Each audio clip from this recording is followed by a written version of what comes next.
Hey everybody, James here. I know I've been wanting to do these for a bit and I didn't get to them, but I'm going to do one to end the campaign, and I will do some of these as we go through the updates as production rolls out. But first off, thank you for being here. I know this is the last day, but huzzah, we've made it to the end, and now it's time to get to work making the game, which we are incredibly excited about. So I've got a long list of things I want to discuss. So I'm going to try to keep it concise, but you know me, I'm pretty wordy. First things first, let's talk about the PM timeline. That should be launching in about 2 to 3 weeks. You have to wait a week for Kickstarter to give us finalized data. We get that data, we can upload it into the system, we get all the back end set up, then that comes out to you guys. You'll be able to do all your add-ons and things that you want to do there. In the Pledge Manager, you will be able to add on those Wonderland War items if you want to add those on, if you didn't already do that with your Kickstarter pledge. And we are working with Allplay this time. So this is a different pledge manager system than we've ever used. So there may be some kinks that we have to work out. So don't worry, we will get everything fixed if there is issues. One of the things I've definitely noticed about working with Allplay is they work really hard to fix any issues. And so once that launches, you'll be able to just add things in, pay your stuff, put in your address. And I would suggest not waiting this time. I know in the past, my pledge managers have been open a really long time. This game, we're implementing new strategies and new processes. And the idea is to get these games out to you much more quickly. So the lead time and the time that the pledge manager is going to be open is going to be much shorter. So go ahead and knock that out once you see it. That brings me to the next point of production timelines. So, typically we would have the pledge manager open for usually like 6 months. This is probably going to only be open for say 2 months, right? Like the timeline is going to be shrunk way down. And I know that the Kickstarter says October 2025, but our goal is to deliver this next summer and even faster if we can. We've really put a lot of effort into the processes of having the game more ready than normal when we brought it to Kickstarter than in previous campaigns. And that's going to be something that we probably do going forward. A game's going to hopefully be what we would consider about 90 to 95% done when we bring it to Kickstarter, whereas maybe in the past they were 60 to 70% done. So a lot of development work still had to be done on the back end.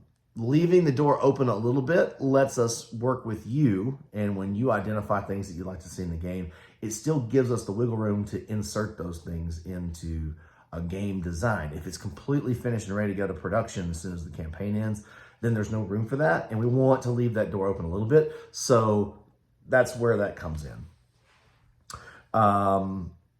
Allplay being our partner for the PM and our fulfillment. Again, they've been really responsive. Anytime there's been issues or mistakes, because fulfilling things all over the world in lots of different areas, it's difficult, right? The laws and rules are different in each area.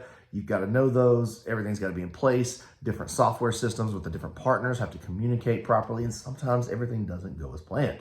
To me, that's not the problem. It's how you respond to those. Our previous fulfillment partners failed miserably at every corner, whereas that has not been the case with Allplay as they've delivered Title Blades 2. There's been some issues with some of the packing material, and when I brought that up, they addressed it, right? So that's all you can ask for. That's all you can ask for. And so I've really enjoyed working with Allplay, and I think as our partnership grows, they will keep doing a great and better job as we move forward. I want to mention the TTS on Steam. The Tabletop Simulator edition of Madcala is up to date. It's got all the new card designs. It's got Tweedles are in there. So please go into TTS and play the game. We also have a feedback form that you can give us feedback, and we'll get any sort of comments that you think about the game or the balance of the characters and their abilities. Love to have that info. It helps us really round the game out before production. If you are, just so you know, if you have an edition of Wonderland's War, this is a little different than Madcala, but I do want to speak to the add-ons that are available.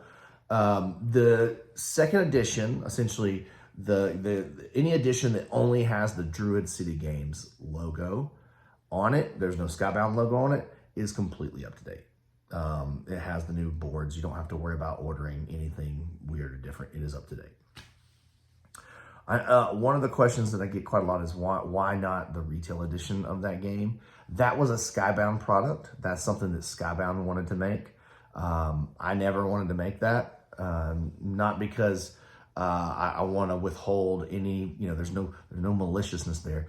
One, it's the more SKUs that you have, it's the more difficult it is to manage those things and your cash flow. I know, again, this gets on the businessy side of things, but it becomes much tougher to say, okay, how many of these do we need? How many of these? We order it, they sit in a warehouse, we pay storage, the production costs, all of that, right? And so everything becomes, and you've seen this with Madcala. I only did one.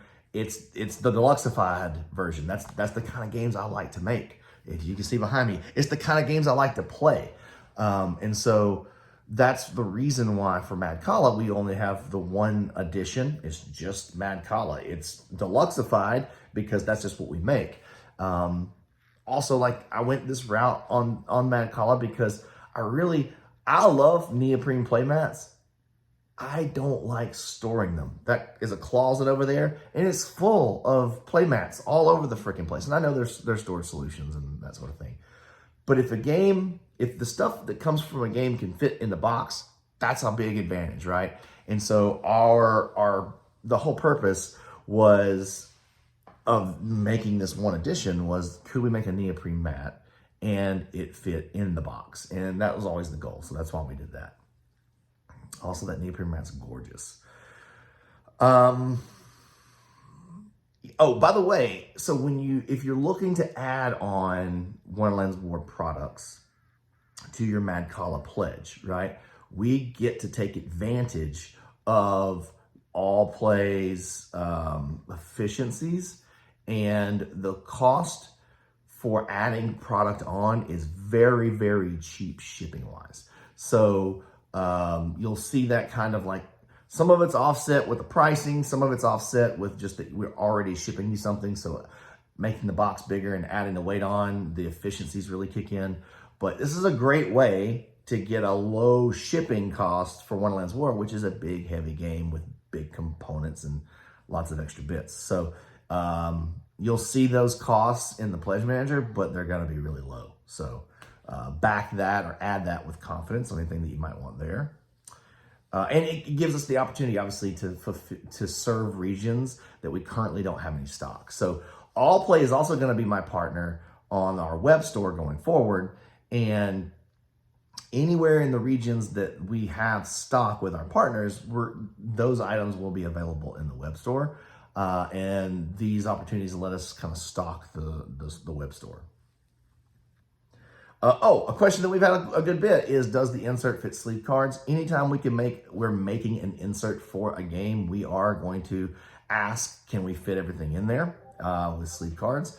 The whole reason on Title Blades 2 that we went a different direction is because there was just so much stuff in that box. If you've got it, you know. It's 11-pound monstrosity.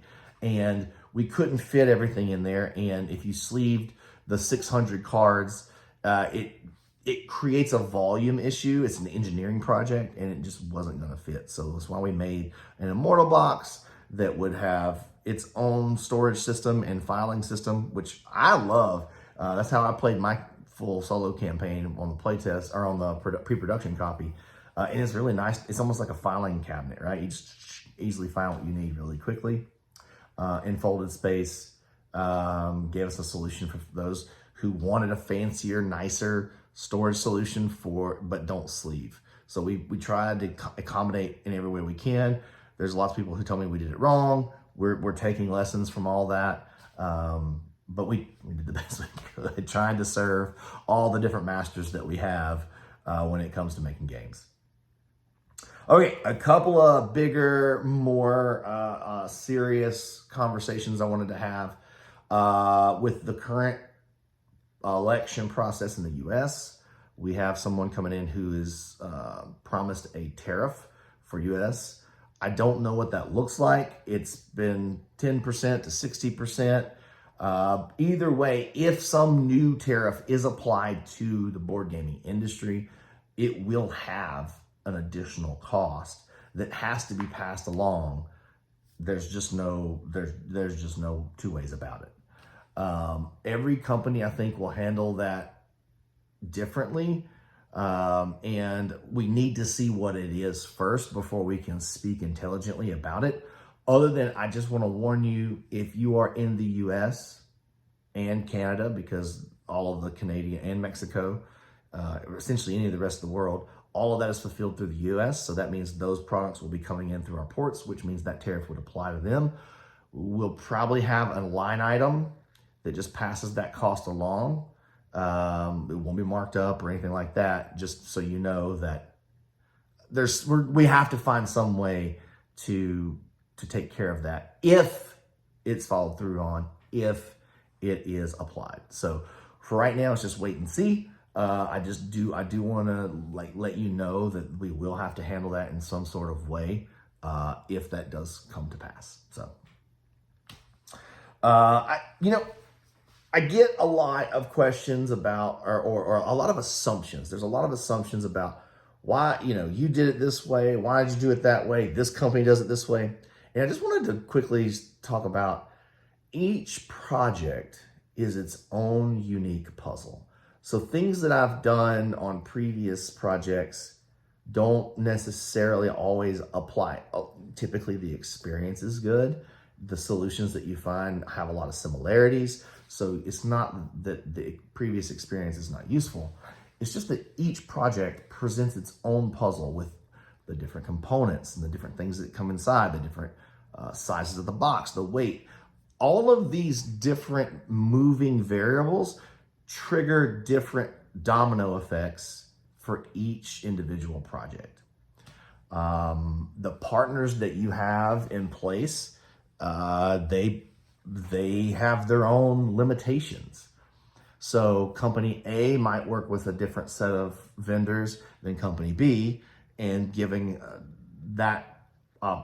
the uniqueness essentially of a campaign or a project can trigger different limitations across those vendors, which then make it seem like, oh, well, company A did this and you didn't, so you suck.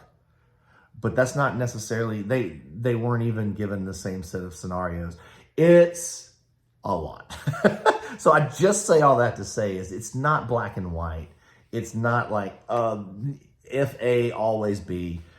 Sometimes we've got to move things around and try to do the best we can.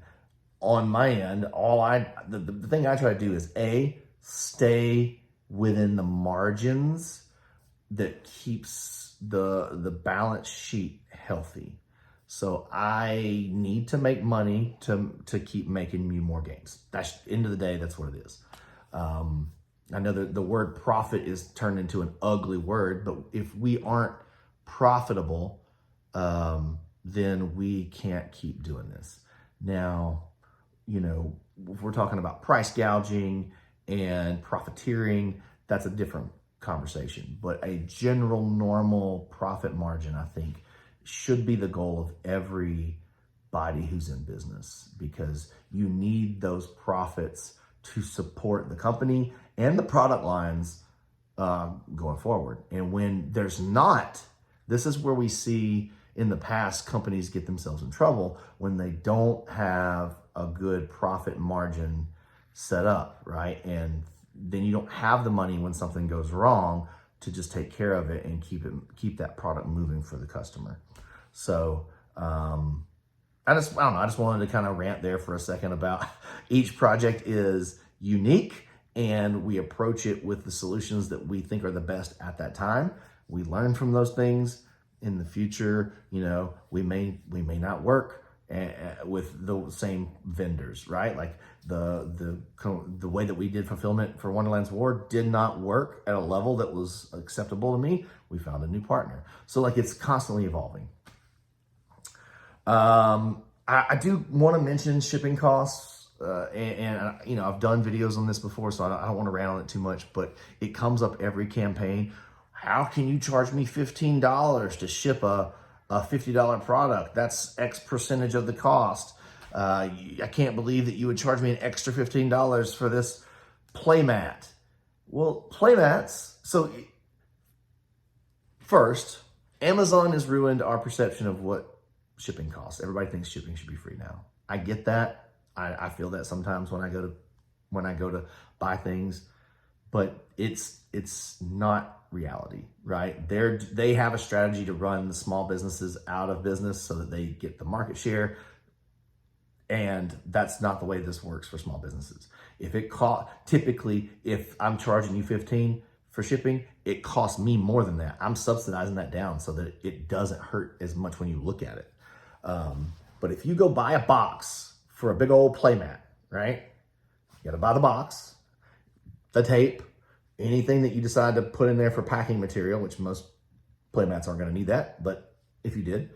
And then if it weighs, say, 4 to 5 pounds and you need to ship it on average of 500 miles, what is those total costs? Not to mention the time that you used, right? So for us, we're paying people for their time. We're charged for that time because we can't successfully and efficiently fulfill a 10,000 order project like a Tidal Blades or whatever. So all of these things add up to the cost of that shipping. Again, we typically, most publishers that I know, subsidize that cost. That means if it costs 20, we're only charging you 15. So do that $5 or whatever that amount is and times it by the amount of backers that are in the campaign. That's how much money that your publishing partners are just losing getting stuff to you, right? Just straight eating that. So, I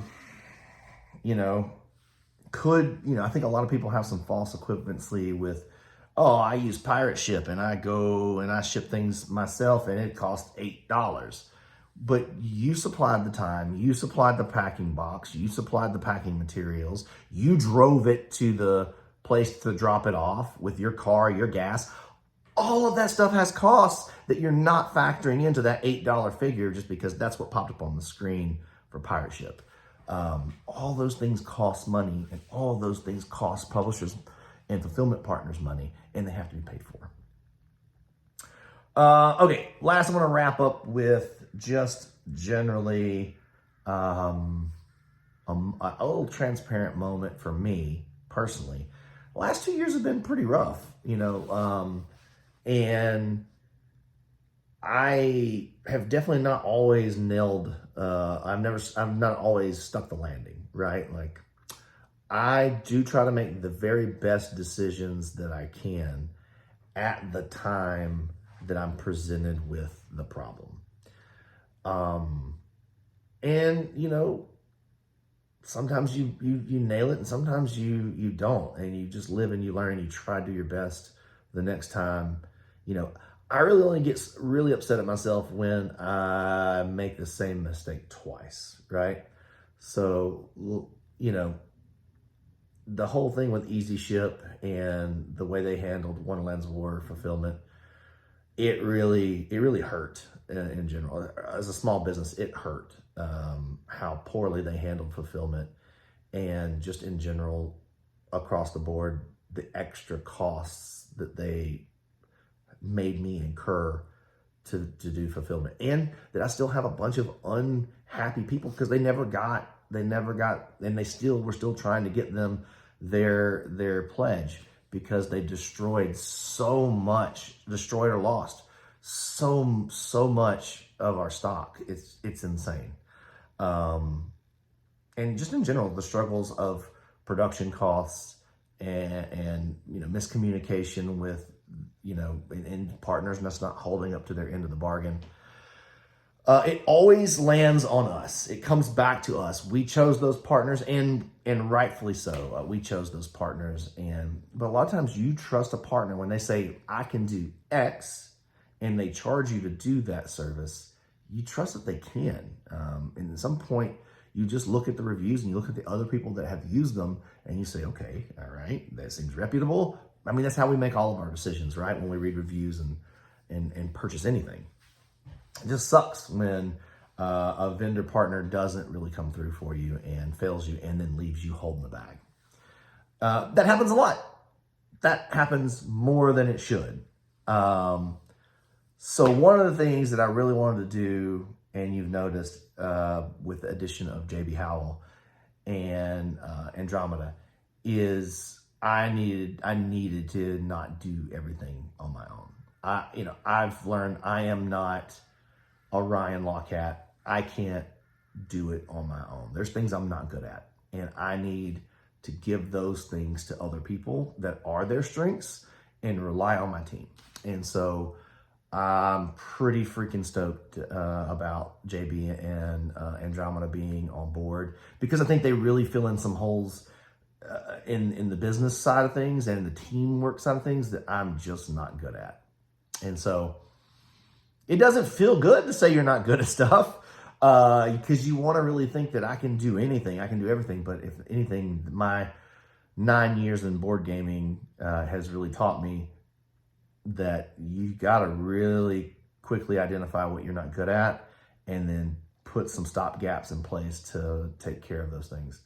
So all that to say, I think what you're going to see from Druid City Games over the next 2 to 3 years is going to look and feel different. Barring any sort of weird outside things like pandemics and civil wars and, natural disasters, whatever, right? Like, if all things are equal, I think you're going to see a big difference in the way that we approach you, what you can expect from us, and just how quickly you hopefully get your games after we finish campaigns. That's priority number one, is get you your stuff as quickly as possible. You're going to notice that we don't go into retail. That lane of the business for us just has not worked. So if you want our games, you're going to need to back the Kickstarter. Especially if you're outside the US, I would say you need to back the Kickstarter. But our partners at Allplay are going to help us keep the web store stocked in as much as we possibly can around the world. But it's not always going to be that way. The best and easiest way to secure your game of ours is going to be crowdfunding. But we will do our best to stock our stuff within the web store so it's always available and you don't have to pay scalper prices on eBay and things like that. So we're really excited about this partnership with Allplay. They've been great partners, and I really love the idea of essentially a guild of small publishers coming together to really lean on each other and help each other out. I think that's really cool. You'll be able to get my games if they're in stock when these other partners run their Kickstarter pledge managers, and vice versa, right? Like, there'll be a page when our pledge manager comes up where you'll be able to just jump in and get the other games and add them on, and the efficiency of shipping is there, right? Like, we're already shipping you something, so throwing one more thing in the box only costs, sometimes it's free, sometimes it's a couple dollars. So I think this is a win-win, and I'm really excited about the next 2-3 years. We've got some incredible projects lined up. Bloodstone's next. Finally, it's coming back. It's taken forever, but it's here. Bloodstone. Then we're looking at a Wonderland's War expansion for our 2 new factions, the White Queen and the Caterpillar, and the new asymmetric Forge tracks. And there's some other little sweet goodies that are going to be in that, but it's going to be a bigger expansion, not like Shards that was small. This is going to be factions and minis and chips, and it'll have a bunch of really awesome stuff to add on to the Wonderland's War setup. Then we're looking at another Tidal Blades 2 expansion. We want to take the story of Tidal Blades 2 to its conclusion. Then from there, we've got other new projects, new things that are going to be coming your way. So I'm just really excited for the next 2 to 3 years. And I think, your excitement can return back to Druid City the way it was before. We hit a rough patch, but we're going to come through on the other side and just keep making you awesome games. So, all right, 25 minutes. That's enough talking for me. Thank you for being here on Madcala. I really appreciate your support. We really couldn't do this without you. So roll some dice and play nice. Talk to you soon.